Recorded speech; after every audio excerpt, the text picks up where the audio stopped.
It's very important you know how to decode what difference of two square is and how to utilize them in solving arithmetic problems or algebraic problems.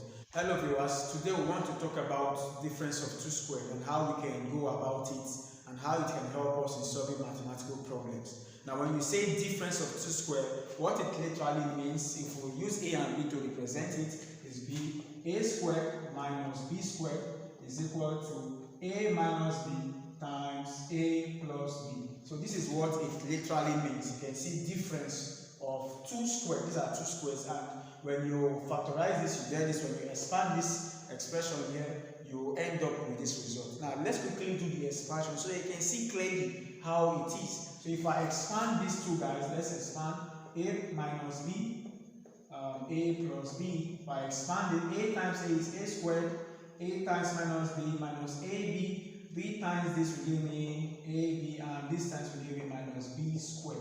Minus ab plus ab will give me 0, so I'm left with a minus a squared minus b squared. You see? So when you expand this function, or sorry, this expression here, you end up with this result. That is what difference of two squares is all about. Okay, it's just a quick way to solve a mathematical problem, very quick, just very fast. Now some examples will help us understand what it really is and how it can help us. Now example 1, if I have y squared is minus 3 squared, okay, when I have y squared minus 3 squared, how do I go about simplifying this expression?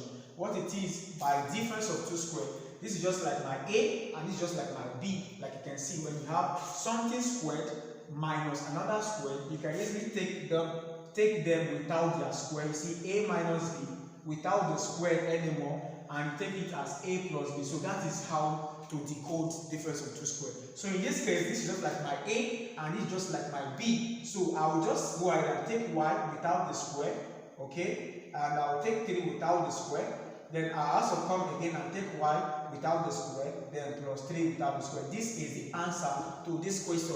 If you expand this expression here, you're going to end up with this. Okay, now let me further tell you that some other examples too, like example 2, if I have y squared, for instance, minus 16. I want to solve this problem, okay? Y squared minus 16. Okay, and now you can see that the first term here is squared, but the other term is not squared. So the first thing you need to do is you try as much as you can to make this man to be in square, and there's a way to that. There's simply a way to that, because you know 16 can be written in square as 4 to the power 2. So with that, you can just replace 16 with 4 to the power 2. So I have y squared minus 4 to the power 2. This is only when it works when the both terms are having their square. Okay. Now with this, we can go ahead and apply the concept we have. We say y minus 4 and y plus 4. So this is the expanded form of this expression. Okay. So stay with me on how you're giving y minus 2 and you're giving y plus 2. So they want you to factorize it just very quickly. You can easily say, this is applying the idea of difference of two square. Like you can see, when you have a minus b, a plus b, such that the only difference between these two factors is just the sign.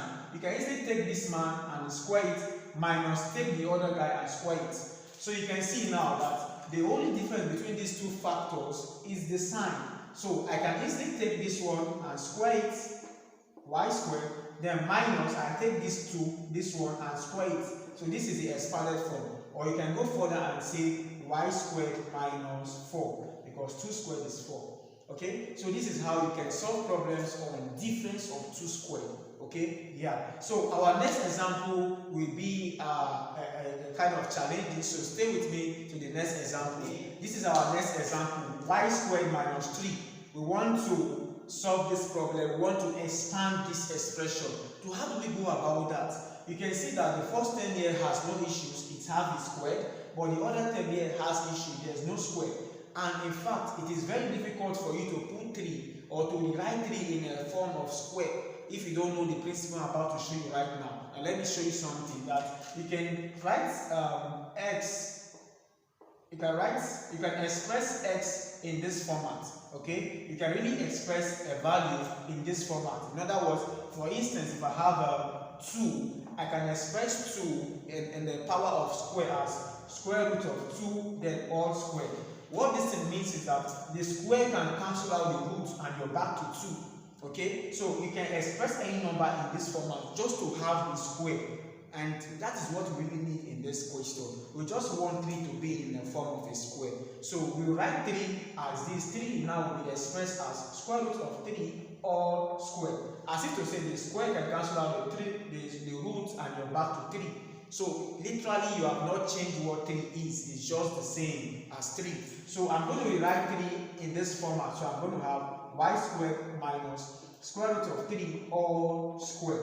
Okay, you see that this is really not a change on 3, because here 3 is still 3, it's still what it is, but we just need the idea of the square. We just need to put in something that has to do with square on 3. So we see now y has a square and here we have a square here. So we can apply the knowledge of difference of 2 square. So we'll write them out without their powers. So we write this as y minus root 3 without the powers, and we go again and write y plus root 3. So this is the expanded form of this expression. You see, we were creative here to write 3 in the powers of 2. This concept really help you, so stay with it and work with it. Now the next example will be on real numbers. Stay with me to the next example. Our next example is on real numbers. Now for instance, if I'm given a problem to solve in a competition like this, 13 squared minus 12 squared. For instance, I want to solve 13 squared minus 12 squared. Of course, naturally you can say 13 squared is 169 and 12 squared is 144, and when you minus these two you get 25. Yeah, it works because you know the square of each of these numbers. You may have a bigger number that you don't know the square, so the next method of difference of 2 square can also help you. So by difference of 2 square, this guy is a square, this guy is a square, so I can say 13 minus 12 without their squares. Then I'll write again 13 plus 12 without their squares. This is the idea of difference of 2 square. Okay, now 13 minus 12 is simply 1. Okay, and 13 plus 12 is simply 25, and 1 times 25 we get 25. You see, difference of 2 square can help you simplify questions like this. Okay, for instance, I have this problem I want to solve. Okay, and how do I go about the solution to this problem? It is very simple. You can see that the difference between these two factors is just the sign, and because it is just the sign, we can apply the difference of 2 square. Okay, since it's just the sign that differentiates these two factors, then we can take this guy and square it, root 3, we can square it, then minus, we take this other guy, root 2, and we can square it. That is the effect of difference of 2 square. And remember, I told you something about this and this. This can cancel out this can cancel out this. So you have 3 minus 2, and 3 minus 2 is just 1. Okay, this is how you can solve problem 2 on solve. This is solving expression. Okay, now I have another example for you. You can stay with me. I want to expand this expression.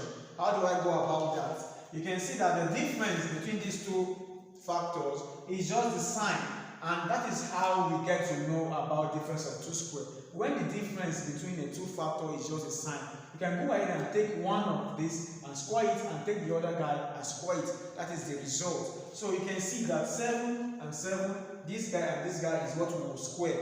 Okay, now we'll take 7 out. We have 7, we'll square it, then minus, we'll take these guys, 4 root 2, and we square it. Yeah, this is the effect of difference of 2 square.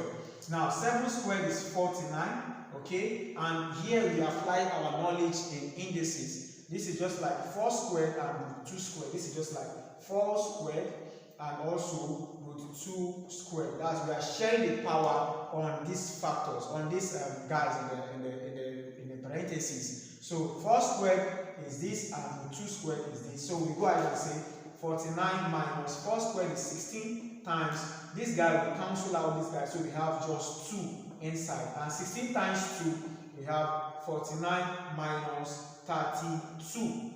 Okay, and then 49 minus 32 is no other number but 17. So that is the answer to this question. I believe this video has been a source of value to you. Please, if you have further questions on this difference of two square, kindly drop it on the comment section. Try as much as you can to help us grow. We have a tax on this channel. Stay blessed. God bless you. See you in our next tutorial. Bye.